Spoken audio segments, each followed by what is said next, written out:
I started out life as a computer scientist.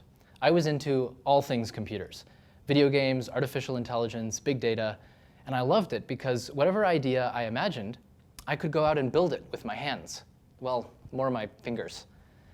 But there was something that was missing for me.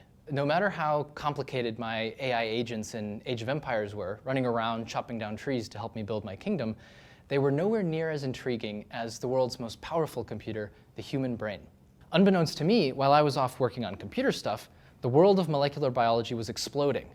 Things that I imagined were in the realm of science fiction were becoming routine in laboratories. Scientists could go into cells and edit their DNA to change their behavior, and they could even construct entirely new molecules from DNA building blocks. In terms of medicine, that means that we didn't have to rely on nature to give us components anymore.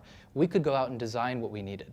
It was in Caltech's Computation and Neural Systems option, a somewhat bizarre and delightful program, that I discovered I could take my passion for computers and apply it to something like neurodegenerative diseases like Alzheimer's. And it was also here that I discovered this parallel. In molecular biology, we can now treat biology almost like an operating system that we can make and modify software for. We just needed a way to load it. In Viviana Gradinaru and Matt Thompson's lab, I work in the exciting field of engineering viruses, not the bad kind. We take these harmless viruses from nature called adeno-associated viruses, and I like to think of them as just shells that can carry and deliver DNA. And we modify them to give them new functionality. Things like delivering genes to those dying neurons in the brain that need it most. Engineering viruses, that sounds crazy cool, right? I remember the first time I heard that as a computer person, I imagined scientists huddling around this huge microscope with these robotic nanoscale tweezers and then building viruses almost like Legos.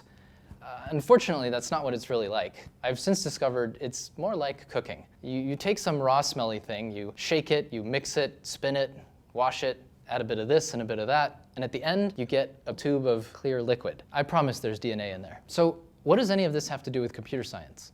Well, in this tube of DNA is data. One of the techniques that have been a big breakthrough in the last few years have been, instead of just testing one virus at a time, we can synthesize the DNA of huge pools of viruses and then test them all together. Coupled with some other neat techniques, microfluidics and deep sequencing, my research workflow looks something like this.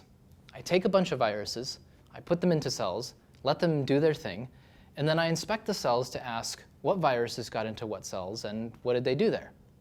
Now we have a huge data problem. We have potentially millions of viruses, thousands of cells, and each cell has a complex numerical footprint defining its behavior. Lucky for me, my background prepared me for this, and now I've come full circle, and I design software to analyze this data and ask questions like, what's different between one virus from another? And how does it change the cell's behavior?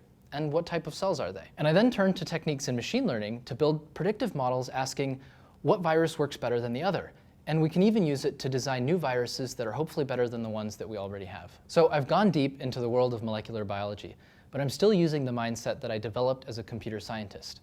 And I get to engineer molecules and work with huge amounts of data. And the best part is I get to do it for something that has real impact.